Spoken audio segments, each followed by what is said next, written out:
আসসালামু আলাইকুম। আমি মোহাম্মদ আমান রহমান। আমি রাফসানের টিচার।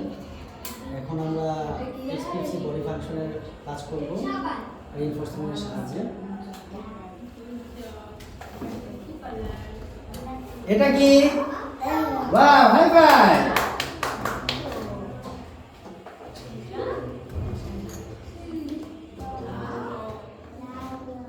এটা কি?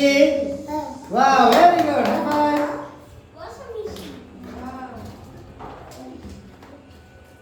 এখন একটা রিইনফোর্সমেন্ট দিতে হবে একবার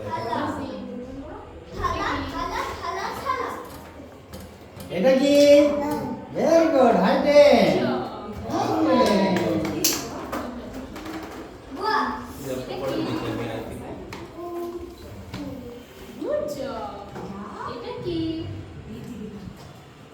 আমাদের রাফসান ডাউন সিনড্রোম বেবি, তার স্পিচ ডিলে ছিল, রিসিপটিভ লেভেলে তার মাস্টার হয়েছে, এখন এক্সপ্রেসিভ লেভেলে আমাদের রাফসান তার টিচার কাজ করেছেন বডি পার্টস নিয়ে, এক্সপ্রেসিভ বডি পার্টস। অর্থাৎ প্রথমেই তার হাত সম্পর্কে সে অবগত হয়েছে এবং এটা কি, মানে এটার দ্বারা তার হাতটিকে সে বুঝিয়েছে এবং সাথে সাথে যে কারেক্ট করেছে, অর্থাৎ 3 বার ইনস্ট্রাকশন দেওয়ার সাথে সাথে সে কারেক্ট করেছে এবং কারেক্ট ঘর সে ফিল আপ করেছে এবং পাশাপাশি যেটা করেছে রিইনফোর্সমেন্ট দিয়েছে। রিইনফোর্সমেন্ট দ্যাট মিন্স হচ্ছে যে তার কাজটাকে বারবার তার দিকে অ্যাটেনশন দিয়ে কাজটা আরো আগ্রহ করার জন্য সে সেটি করেছে। ওরা রাফসান যেহেতু ডাউন সিনড্রোম, সে স্পিচ ডিলে, পাশাপাশি সে অনকাইন্ড অফ বুদ্ধি প্রতিবন্ধী, জেনেটিক্যালি যে ডিসঅর্ডার সেটি। তো রাফসানের আর কোন কাজটি সে ট্রায়ালে আছে বা আগে সেটা পারে, আরেক এরকম একটি কাজ আপনি তাকে ভোকালের কিছু কাজ আপনি দেখান। সে ভোকালের কাজ করতেছে। এটা আমার কাছে দাও। আব্বা, very good, high five. Very good.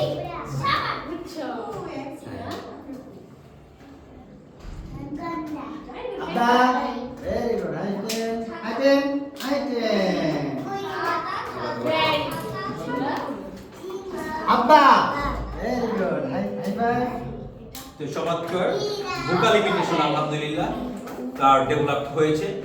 একটা শিশুর সবচেয়ে বেশি চাহিদা থাকে স্পিচ, অর্থাৎ ভোকাল ইমিটেশনে ধর আ শব্দ করা, ই শব্দ করা এবং রিইনফোর্সমেন্ট দিয়ে দেয়া আই থেকে আব্বা, আম্মা, আমি, স্যার, স্কুলের নাম এগুলি সে শিখেছে। রাফসানের জন্য শুভকামনা এবং প্রতিটি কাজের ক্ষেত্রে এরকম রেকর্ড রাখতে হবে, আইইপি তৈরি করতে হবে, গোল সেট আপ করতে হবে, ইন্ডিভিজুয়াল এডুকেশন প্ল্যান মাধ্যমে একটি শিশু তার স্কিল ডেভেলপমেন্ট করবে এবং এটি হবে মাল্টিডিসিপ্লিন টিমের মাধ্যমে পরিপূর্ণ হবে একটি আইপি সেট আপ।